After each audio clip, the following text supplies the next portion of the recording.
नमस्कार किसान साथियों, मैं जोगिंदर राणा आपका एक बार फिर से अपने YouTube चैनल कृषि समाधान केंद्र में स्वागत करता हूं। किसान साथियों, आज हम बात करने वाले हैं गेहूं के अंदर जो पीला रतुआ आता है उसका हम समाधान कैसे कर सकते हैं। दूसरा, जो हमारी फसल है उसका झाड़ हम कैसे बढ़ा सकते हैं, उसकी ईल्ड को हम ज़्यादा से ज़्यादा कैसे बढ़ा सकते हैं।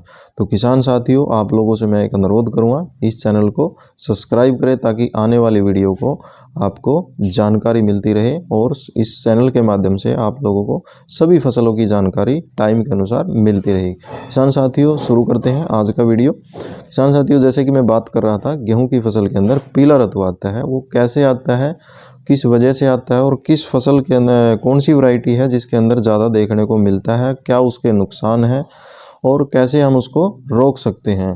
तो किसान साथियों, जैसे कि मैं बात कर रहा था गेहूं की फसल, मैं आप लोगों को दिखाता हूं।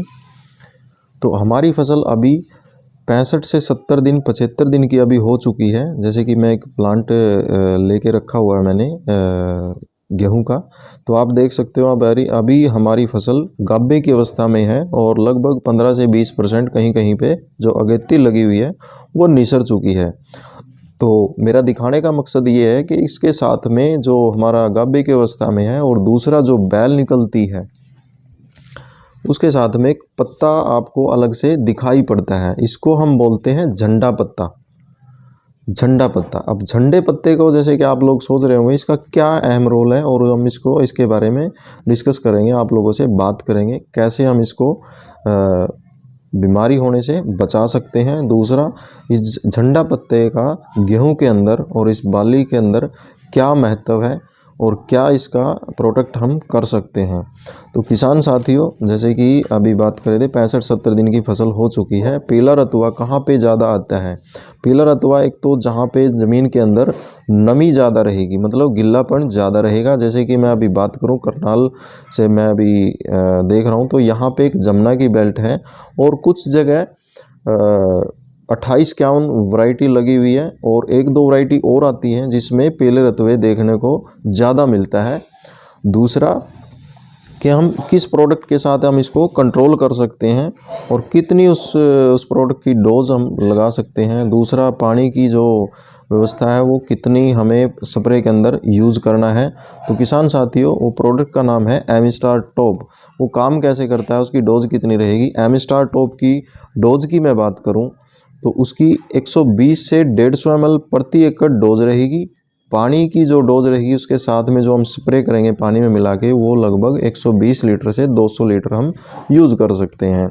दूसरा, ये काम कैसे कर सकता है और क्या इसका टेक्निकल है। टेक्निकल की मैं बात करूं, एमिस्टार टॉप है जो टेक्निकल है एजोक्सिस्ट्रोबिन प्लस डाइफेनाकोनाजोल। एजोक्सिस्ट्रोबिन की जो मात्रा है 18.2% है।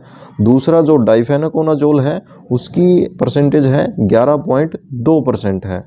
तो ये डबल कॉम्बिनेशन प्रोडक्ट है। ये काम कैसे करता है, जैसे कि मैंने अभी दिखाया था झंडा पत्ता। झंडा पत्ता क्या है कि हमारी फसल का एक अहम पत्ता होता है, बाली के जो साथ में होता है। इसका जो 65 से 70 दिन के जाने के बाद पौधा हमारा जो प्रकाश संश्लेषण प्रक्रिया करता है वो इस पत्ते के द्वारा करता है और जिससे हमारा गेहूं के अंदर जो बाली है उसके अंदर जो दाना बनता है, दूधा जो बनता है, उससे फिर दाना बनता है, वो इस पत्ते का अहम रोल है। और वो पीला रतुआ जो आता है, जैसे कि मैंने बताया, जहाँ पे ज़्यादा नमी है खेत के अंदर या फिर कुछ वैरायटी ऐसी है जहाँ वो देखने को मिलता है, तो इस पत्ती के ऊपर आप लोगों को देखने को मिलेगा। साथ में एक और पत्ती है, इन 2 से 3 पत्ती है जहाँ पे पीला रतुआ देखने को मिलता है। उसकी पहचान क्या है? पहचान पीले रतुए की ये है कि जहाँ पे भी आपको ऐसी पत्ती के ऊपर, इसके ऊपर एक छोटी छोटी लाइनिंग है लंबी, तो यहाँ पे छोटे छोटे स्पोर, हल्दी जो हमारी जैसे होती है उसी टाइप के होते हैं, ब्रीक ब्रीक, जहाँ पे ये स्पोर दिखने लगते हैं।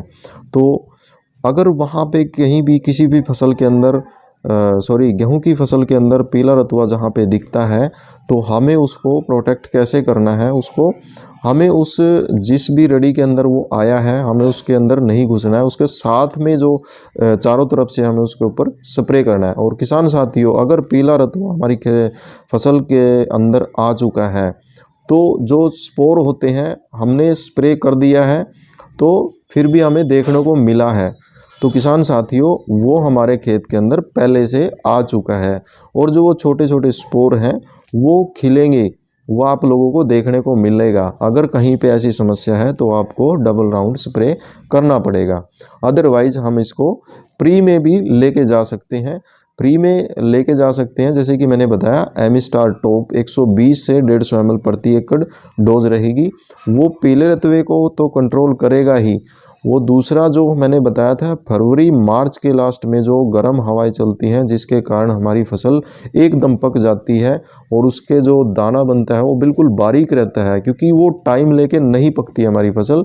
तो जहाँ पे भी हम इस टेक्निकल इस प्रोडक्ट का इस मॉलिक्यूल का यूज़ करेंगे तो हम लोग अपनी फसल को एक तरह से प्रोटेक्ट कर रहे हैं। जो हमारी फसल का टाइम होता है, जितना हमें टाइम हमारी फसल को टाइम लगता है परिपक्वता होने में, तो वो पूरा टाइम लगता है, वो पूरा टाइम लेके पकेगी। और जहाँ पे जो फसल हमारी पूरा टाइम लेके पकती है तो उसके अंदर झाड़ की मात्रा प्रॉपर रहेगी। और जहाँ पे हमने प्री में आने से पहले स्प्रे का यूज़ किया है, एमिस्टार टॉप का यूज़ किया है 120 ml से 150 ml तक प्रति एकड़ का यूज़ किया है, तो हमारी जो प्रोडक्ट है वो पत्ते के ऊपर लेयर बनाता है। जो जैसे कि गर्म हवाएं चलती हैं उसको बोलते हैं हीट स्ट्रोक, उसको गर्म हवाएं चलने से हीट स्ट्रोक को रोकता है, क्योंकि वो पत्ते के ऊपर लेयर बनाता है। दूसरा हमारा जो फंगल इन्फेक्शन होता है, पीला रतुआ आता है, उसको प्रोटेक्ट करता है।